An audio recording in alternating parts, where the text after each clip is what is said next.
Hi, welcome. This is Dr. John DeMartini. This is one of the most amazing and inspiring shows that you can listen into. If you want to be on the edge of your seats, if you want to open up your heart, if you want to expand your mind, and you want to meet incredible people, stay tuned because you're just about to experience a transformative radio show that will change your life. And you're listening to the Dr. Pat Show that's coming up right next. Welcome to the Dr. Pat Show. Talk radio to thrive by. Powerful, inspiring, and coming to you live, bringing you stories of people like you and me, busting through and living life full out. Get ready to dare to wonder what your life would be like if you knew you could not fail.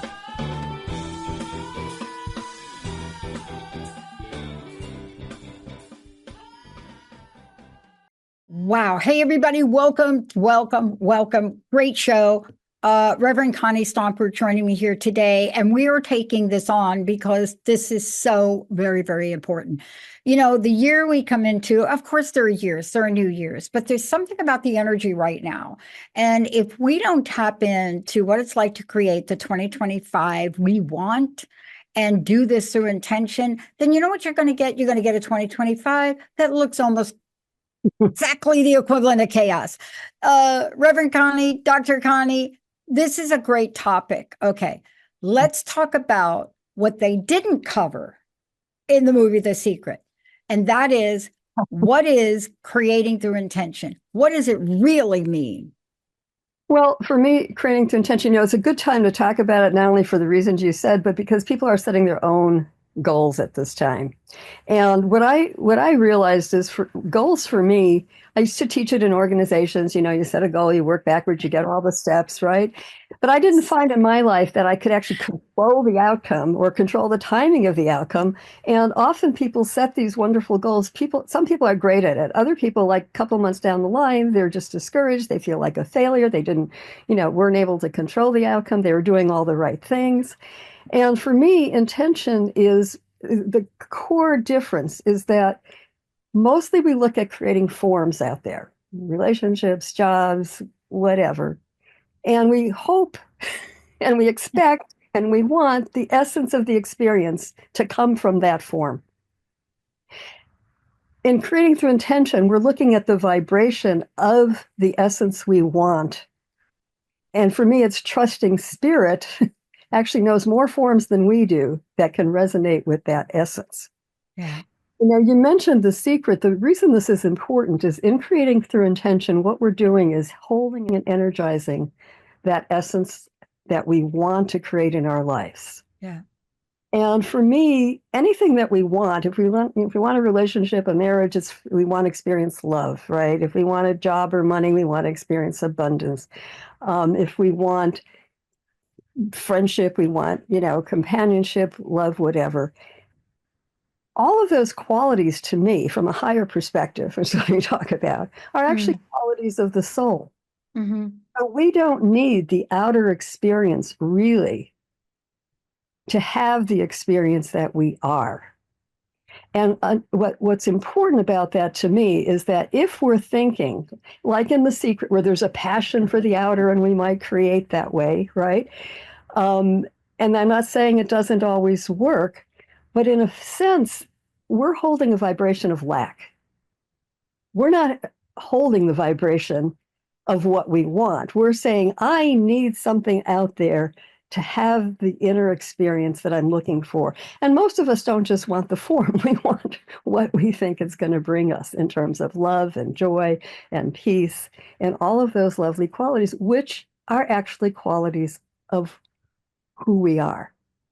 And there's an essential difference for me then in creating a life and a world through this intention by holding and energizing that vibration. If I want more love in my life, how do I be more loving? It goes back to the spiritual muscles we were talking about last time. Yeah. It's like, but we can do affirmations, we can, do nurturing things for ourselves, we can do service things to others to be in that vibration of loving. And then when something comes up that's where we're not loving, we have an opportunity now to practice building that spiritual muscle. It's like, oh, this is the edge of my ability to love. How do I expand past that. So that's. Go ahead. I love this because I think, and so y'all don't email us on this, okay? I think the movie and the book The Secret did more to get people engaged in their own lives, right? Than a lot of other things. We may not agree with everything about it. I think they left out the whole emotional intelligence side, but they also left out what you're talking about. And that is holding the space in the space of trust. And this is the lesson we learned, Dr. Connie. I want to ask you about this because how do we create through intention, right? And so if we create whatever you do to put your intention down, but then you don't really believe or you don't really trust, how do we learn to surrender? Walk us through this and then walk us through how intentions are different than goals. Because you and I, how many goal setting things have we done for organizations, right? Our head, right, probably going to explode. But that's very different. So let's talk about, from your perspective, how do we create intention so that they actually manifest? And let's give people some specifics on this is a goal, this is an intention. Take it away. Well, and this whole idea for me did not come out of a theoretical reflecting. Right. This came out of experiences I had, because when I was in the doctorate program in the seminary, I was working with goals and intentions, and the goals would fall apart and the intentions would start manifesting. And I went, well, I can't control outcomes. I can't control the endpoint with goals, because goals are a direct set endpoint that we either succeed or we don't succeed, right? We either get it or we don't get it. For me, an intention is that quality of experience that we're wanting, we're holding in that vibration, and it's directional. One of my trigger points is customer service. I teach customer service, so I'm talking to a customer service person that's not customer service oriented. I get, and it's like, no, it's like what's the intention that I want here? How do I then manifest it? So in a way, in intentions, we're relinquishing the outcome rather than trying to control the outcome, because we're trusting that spirit it's a higher perspective, that spirit has the whole plan, the highest good in mind, right? And if my intention is loving and to manifest more loving in my life, then I have to participate in that. I can't be the one saying, okay, as soon as they're loving out there, I'll be loving here. Or when the world is loving, then I'll feel safe to be loving and extend myself. It's like we're co-creating our own life and the world together. And if we want that to be more loving, more joyful, we need to bring forward that vibration, that essence in the world. Instead of an endpoint, an intention is always directional. In any moment, I mean, let's say I want to, I'm doing a health goal and I want to lower my blood sugar. It's like, okay, I ate the candy. It's like the next moment I can choose to eat something healthy. Right. Right. I blew it yesterday. Today, I have another choice. It's not like, oh, I'm never going to reach my goal. Give up, failure, discouragement, a goal. And it keeps us present, because it's like, okay, what do I want in this moment? It's not what did I do the last moment. Yeah. What is my new in this moment? The other thing I find is different is like, in the organizational thing, all the steps. Well, I would stay stuck if I didn't have all the steps to get where I wanted. My wheels would run. The analytical part would, wow, how did I? It's like, no, it's like, I don't have to figure it out. What intuitively am I getting to do first? How do I take that first step? Because I found that if I find intention is working with spirit's energy. If we're setting goals, it's almost like a rowboat. We're doing it all. We're doing it the hard way. We have to do everything. We have to figure out everything. I see intention like a sailboat. Spirit is the wind. Yeah. We're holding the focus. We're holding on to the rudder. We're not just letting the boat just say, okay, whatever. We're taking our part. It's not that we're not doing, but we're doing things. I find more that worked for me was intuiting things from spirit. And that implied that I was making contact with my higher self, with spirit.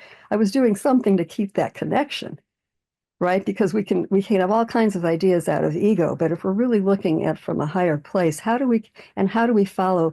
And if we don't know the whole thing, take that first step. Often I needed to act before spirit would bring forward the next step in the energy. I needed to trust that. And just like a sailboat, sometimes, a sailboat has to tack to use the wind. It's like, I'm going here, and the spirit's saying, no, do this. And it's like, wait a minute, I want to go. It's like, trust that, go there and find what's there for you to get the next step. There's not an intention, it's a process, so there's no success or failure. It's an ongoing journey. Yeah. More and more of what we want. I love that we're talking about this because let me ask you this question as I really like to unveil what intention is and what we can do for 2025. When I was at the most depressed in a point in time in my life, it was like 2022, 2023. And I had finished all my doctoral, postdoctorate, but I was struggling. I had, what do we call it now? Cognitive dissonance. Okay. So here I was, go get the corporate job, but I didn't want to. And out of that came cross-busting to reflect my own life. And I remember talking to Jack Canfield back then, and I showed him my card, and on the back of it said, I want to reach 1 million people to help them live life full out. Wow. That was all I wrote. Now, I didn't understand anything at that time about what you're saying today. I do now. Mm-hmm. And one thing led to another, a dialed wrong phone number, and here I am today. Mm-hmm. Now, that intention, I didn't say I want to do it by selling 1,000 records. I didn't do that because I didn't know that. Exactly. But what did I have to know intuitively? I had to know intuitively when I dialed that wrong phone number, intuitively saying yes to an internet show in 2003 was the right thing. Mm-hmm. But this is the process. Can you talk to the point of when we go through this and we look at the difference between them? Goals are essential for a lot of people, right? Mm-hmm. In our lives. We want to do something, right? But there's an energy of intention. Like for me, I can't even tell you what was going on in my heart. I just knew I didn't understand why after achieving something I wanted to achieve, I was depressed. Right. So let's talk about how intentions fueled by the wisdom you just shared are literally the fastest way to set things into play for 2025. Well, I can give a couple examples in my own life, like you just did, which is, well, there's so many, but I had a strong intention, as I always do, to be of service. And one of the organizations that I work with, that had an intention of going around the world for spreading inner and outer peace, recognizing we need to bring our own peace and not just. And I wanted to go on these trips. I didn't have the money or the time off, and I just kept seeing myself there and have this intention of being of service. And, I get a call from somebody that had connected me to this person that was a consulting company. Head of that, she had a gig that she couldn't do. She said, "You want to do it?" And I made my whole year's salary in the 3 months before the trip happened. Mm.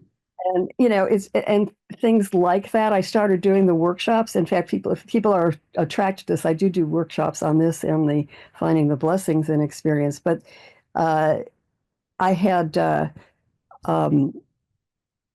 actually just handed in my treatise for the doctorate in the seminary, and I get a call from somebody saying that I hadn't talked to for 3 years, had done some consulting work. He said, "I just recommended you to speak at this conference." And I spoke at the conference, and the backstory was great. He was doing a leadership training in a nearby town, and the manager came up to him at break and said, "Besides being the manager of this bank, I also am a head of a spiritual organization. We're doing a symposium. We need another speaker. We think we want it to be female. My intuition tells me you know someone." And he was like, "Yes, as a matter of fact, I do." So I not only do I do this talk, which I'd never thought about doing, although, the treatise was on all this material. So this is the interesting thing. And so then she's watching the video. They did a video. And she said, "You're the only one that really did the essence of what we're talking about. And I'd love for you to do a workshop." Wow. long story short, we do a pilot at her house. Then she wants to fund another one. She says, go to a Unity church. I go to the Unity church. He's like, I don't want you for the space. She said, we used to use their space. Well, he said, no, after a 3-hour conversation, he wants me to do workshops there. He wants me to, and like spirit knows forms. The intention was to, Pat, the irony of talking about this is we connected because your organization called me based on my website. Yeah. What I had started doing was a prayer that I just love, and guys use this. It was like, Lord, put me where you want me as part of you. Oh, I love that. I love that too. I want to be of greater service, use my gifts, talents, abilities, however, for your purposes. Now, just like some of the other, when I created a job consulting, I did it by intention. I didn't know about consulting work using my training skills. I said, I would like to be sharing my wisdom, creativity, and playfulness, Lord. I manifested a consulting job with a company. I didn't have to sell. I didn't have to do anything but show up, create trainings, coach managers, learn about how to transform an organization, help them do that. So I've got so many experiences where holding that essence of what we want. And service, to me, service is one of the hugest, most powerful. I agree. Because there are so many ways of doing that. And again, then we're taking our loving, our joy, our gifts, our skills, and we're living them, we're fulfilling them, but we're also contributing to the world. And from my point of view, spirit, God, the universe, whatever you want to call that, wants us to be contributing, wants us to be co-creating this world together. Yeah. So I'm not sure if that. No, it's very obvious what you're saying, but let's just talk about this. I love that you brought up service because, look, when I was at that lowest place that I mentioned, my friend knocked on my door and said, come down to the Chicken Soup Brigade and help us make turkeys and deliver them to people with AIDS, HIV. Mm-hmm. And I was like that, right? Like whining. And my friend said, get dressed. I'm going to stand at your door and let's go. Man, that set off a different energy for me. So I stopped worrying about the bills I couldn't pay. I stopped worrying about, well, how long are they going to keep me wanting to do postdoctor at work about something so depressing? Okay, broken promises. I don't want to do it anymore. And it just left my consciousness. Now, why am I bringing that up, Connie? Because I want you to talk about this. You see, creating through intention, it doesn't just serve us, but you see how that scenario and the one you talked about, and look at us today. I'm not here today because I come from some, I don't know, like what, media background? No. I was a depressed person who wrote on the back of a card, I want to help 1 million people live life through full out through crust busting. But this is how we can set 2025. Let's talk about how we can do some of these living soul qualities that are inside each of us to create the most incredible year in our lives, right? Because intention can do that, can it? Well, because intention is, as I said before, living the soul qualities we are.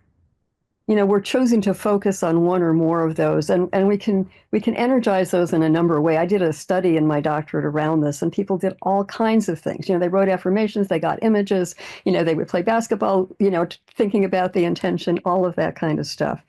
There's numerous ways of doing that, but the difference is we're holding a clear vision, and I call it a heartfelt vision or intention. If it's just something my ego wants, I don't know that the spirit is going to, or the universe is going to cooperate with that. But if we have a heartfelt, like you did, I want to help people. I want to, live in this essence of giving and service. So we hold the heartfelt vision, and we're flexible about what the form, because we trust that spirit can bring in the form that is going to manifest that. We can have an idea of it, but we don't want to be tied to something. Like, I didn't know there was the kind of consulting work that I manifested, that I could use those skills. we're also neutral about the outcome. And I would add to this, we also set it for the highest good of all concerned. We're not just doing this from an ego perspective. We're doing this from a perspective that this is the best for everybody on the planet. And we're surrendering to God's will, the universe, whatever you want to call it, that knows better than we do. Like the way you created or some of the things I created, I wouldn't have known how or what to create that way. In fact, right now, I actually do a prayer group every day for the world with a very similar intention. It's just giving it over to Spirit, the universe, our energy to support the highest good of all concerned. Yeah. We may think we know what the world needs. We may think we know how to, and it's like, there is a higher wisdom. If you're listening to this podcast, you probably at some part of you thinks there is a higher perspective. There is a part of us that's not just, the mind and emotions. And we surrender it, but we listen. It's not that we are passive. We listen intuitively to what can be done. We look for opportunities to express that quality of that intention, to energize it by our actions and the things that we do. And we take action in that intention. We don't just, sometimes I have had things just happen and come to me. Mm-hmm. But I don't expect that. I do whatever Spirit tells me to do. Sometimes Spirit says, wait. Hold and energize that intention. And what happens if it doesn't manifest the way you want it to? Well, to me, that goes back to what is the blessing in this? What's the intention, the spiritual muscle that that I have an opportunity now to strengthen, maybe in order to be ready for what it is that I'm asking for. And if it doesn't manifest, I'm still living in that quality. So I'm still having a life that is loving, peaceful, joyful to the extent to which I actualize that for myself. Yeah. And that's a vibration for the world as well. And I love that you're talking about this. I want to just bring this, forward and talk about the fact that we are talking about a spiritual connection. We're talking about living soul qualities, right? That's one of the things that you talk about. But we are talking about coming from a place where the doors of all are open. You and I are similar. I wake up every day and my very short prayer to get out of the gate is, what is mine to do today? God, what is mine to do today? Some days it's like, Pat, you're going in and you're going to do these 3 very, very complex things. Other days, Dr. Connie, it's like, Pat, you need to get up and vacuum your house, right? And people say to me, is that God? I said, oh, yeah. Oh, yes. I mean, need the space. Don't forget, God created the world. Those are concrete. I'm going to do this day, right? And at the end of it said good and very good. So what we're talking about here sets the stage. I want to ask you, as we look at these things, how does creating through intention serve us? But as you look forward, you're going to bring more of these conversations together. So you have set an intention. Right. So please talk to that. But also, would you let people know how they can find out more about your work and some of the things you're doing? Yeah, so a couple of things. There are workshops and they're going to be online, for people that want to know more, because we're just touching the surface of these. And you can find me at soulmusings.org. And for Dr. Pat's audience who are watching this podcast until the end of January, if you contact me through the website and decide you would like to do a coaching or counseling session for me, you can write to me and put in the code CREATE 2025, and you will get 50% off of my services. Yes. And this is important because all of us here, I get a lot of questions about, do you still work with coaches, Pat? You bet I do. I'm not here because I'm doing this alone. Right. I have 5 different people I work with for 5 different things. Why? Because it's heavy on my shoulders to try to carry it without help. And that's what you're offering people is, you're listening to this today. Do you really want to create that year? Do you want some help setting that intention? Do you want some help maintaining that level of peace and serenity, but still action through it? That's what you're talking about today, aren't you? To help people with. Absolutely. And just, set an intention to live an intentional life this year. Live in those qualities of soul that you are, and you are. And know that no matter what manifests on the outer, you can contribute that vibration to the world for more love, peace, and joy in your own life and in our collective life together. So, Reverend Connie, I would love your personal message to help people hold that vibration of abundance. Because once upon a time in the spiritual community, abundance, manifestation, making money was sort of out of the outskirts. But we now know that it's an essential energy we need. What's your personal message to invite people? If you don't know how to do this and you want to know, what's your personal message for the audience today? Well, again, you are those qualities you want. You are an abundant. When I've had challenges financially, I've held in that abundant consciousness as a vibration to have the world come into manifestation with that, to resonate with that. And it's not about, I need the outer experience. Know that you are all of the abundance of the spiritual being that you are, and that God's creation is infinite. And there are infinite forms for the life you want to live as an experience. Mm-hmm. One more time, let's give out your website and Happy New Year. Happy New Year to everyone. Let's create this happy year together, and it's soulmusings.org. For those of you out there, Dr. Connie, Reverend Dr. Connie Stomper joining me here today. For those of you out there, please, I know you want to do things alone. I know you think this is an independence. All I'm trying to say is for those of us that tried to do things alone and have failed, there is support and help. And Dr. Connie is so good at what she does. Thank you all for tuning us in and turning us on. Hopefully today, you'll end up your day by thinking, what did they talk about intentions? Yeah, that's when you dial the phone. We'll see you next time. God bless you all.